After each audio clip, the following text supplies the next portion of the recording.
Hearing no objections, it is so decided. Le texte a été adopté d'un coup de marteau du président britannique de la Conférence mondiale pour le climat, Alok Sharma, à l'issue de 2 semaines d'éprouvantes négociations, témoignant de la difficulté à aboutir à cet accord.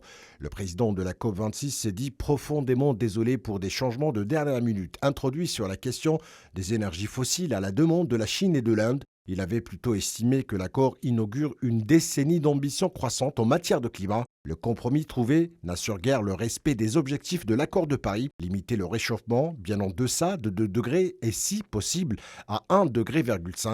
Les experts avertissent régulièrement que chaque dixième de degré compte, alors que se multiplient déjà les catastrophes liées au changement climatique, inondations, sécheresses ou canicules, avec leur cortège de dégâts et de victimes. Le dossier explosif de cette COP26 est l'aide octroyée aux pays pauvres, un dossier qui a failli faire dérailler les négociations. Amadoué par les promesses toujours non tenues des plus riches de porter à partir de 2020 leur aide climat aux pays pauvres à 100 milliards de dollars par an. Les pays du Sud, les moins responsables du réchauffement, mais en première ligne face à ces impacts. Les pays développés, au premier rang, à leur tête les États-Unis, redoutent de possibles conséquences juridiques si sont fermement opposés. La conférence mondiale sur le climat a débouché sur des pas en avant bienvenus, mais ce n'est pas assez pour sauver la planète.